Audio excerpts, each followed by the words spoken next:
Majora's Mask has gone through a lot in the past few months. There are two basically holy grails of speedrunning when it comes to Majora's Mask.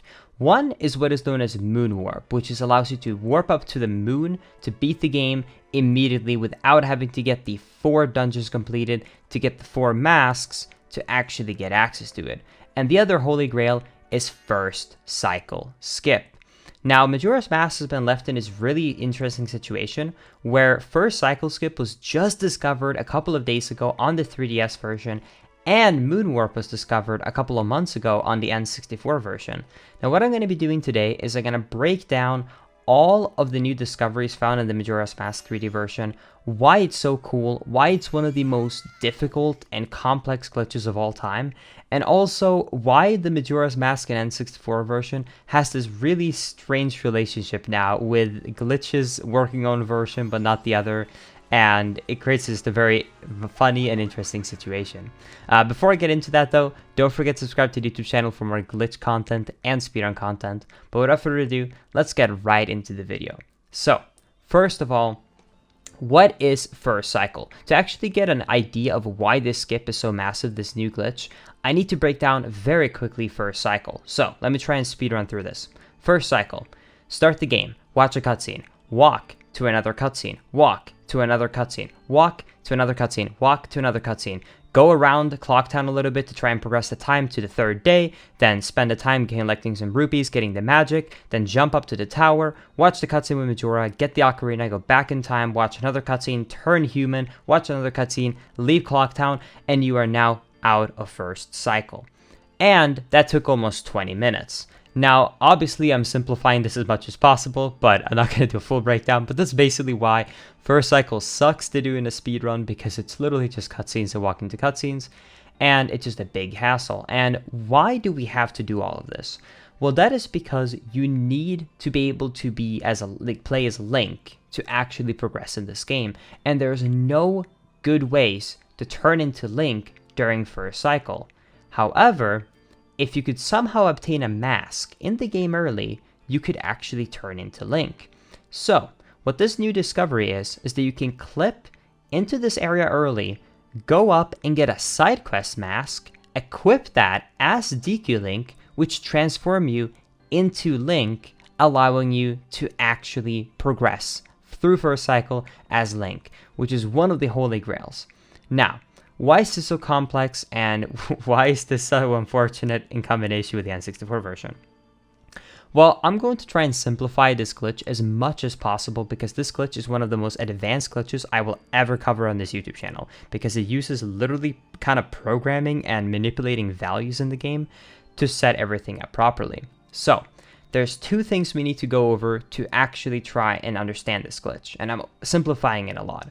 But the first thing is that you need to set up so that very specific memory values points towards a very specific location. So the first thing is what is known as a heap manipulation, which is basically setting up so you're pointing specific values at specific spots in memory.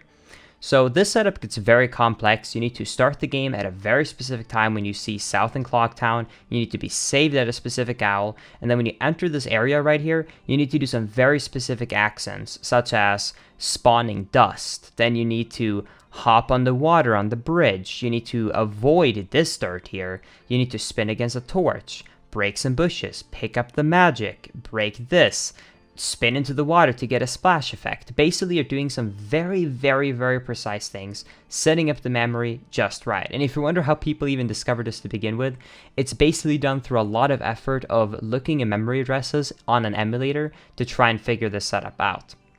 And I'm going to leave links in the description to everyone that worked on this. But with setting all of this up, they have now set up the memory to point at a very specific address. So, now we're going to combine the second glitch. The second glitch is to be able to have Link, or a DQ Link I should say, hold an item, but there's no item in his hand. So, the first thing we're going to do is we're going to do a glitch known as restricted items, which basically allows you to actually take out a bomb chew as DQ Link, which is normally not accessible, but it is possible by grabbing a ledge, this bridge ledge basically, on a specific frame that a cutscene plays, and then you can take out the bomb chew and you then go and talk to this NPC. And what you want to make sure of is that the bomb chew explodes while the text box is up. And what is going to happen is that the bomb chew is going to explode, and Link is going to have his hands up in the air, but there's no item there. So the game knows that Link is supposed to hold an item, but the memory of that object in Link's hand just got freed up. So the game sees that as free memory. And earlier, what we actually set up during what I call the heap manipulation was that we set up so that a very specific object, when it spawns, is pointing at the memory address of the item in Link's hand. And that happens to be the night torch in this area. So if you now wait until it reaches 6 p.m. and it turns evening, a night torch spawns into the map.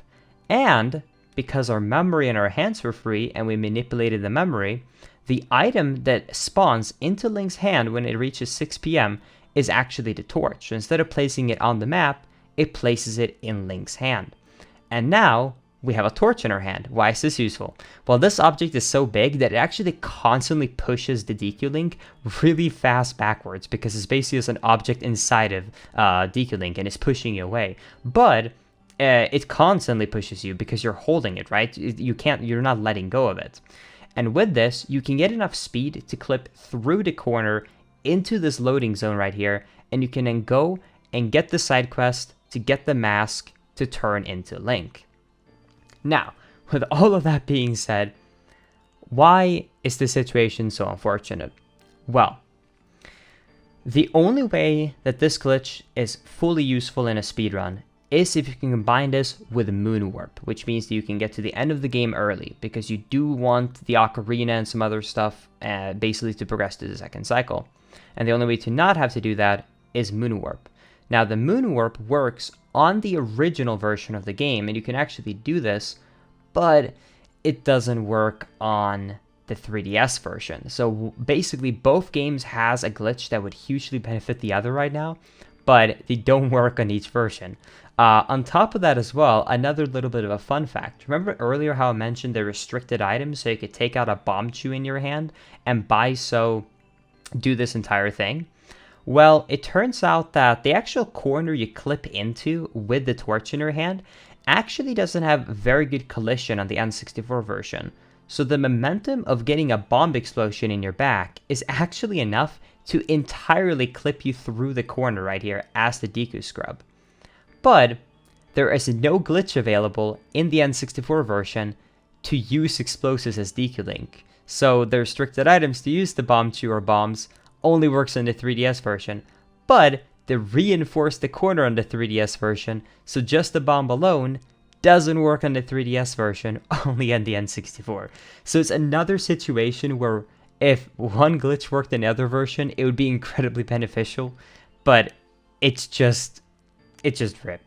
So that is why Majora's Mask is a really interesting situation where he has got the biggest, like one of the holy grails of Majora's Mask speedrunning, but it doesn't actually turn out to be that useful yet on the speedrun.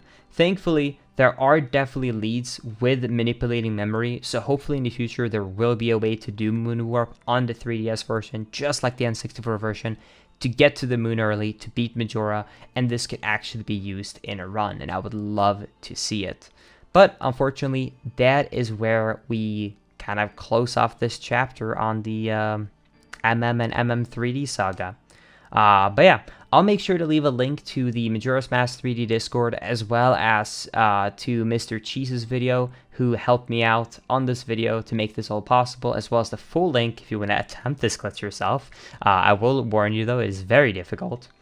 But yeah, that is going to be it for today's video. Like I said earlier, don't forget to subscribe to the YouTube channel. I have some really cool glitches planned for the near future for Breath of the Wild, so definitely stay tuned for that.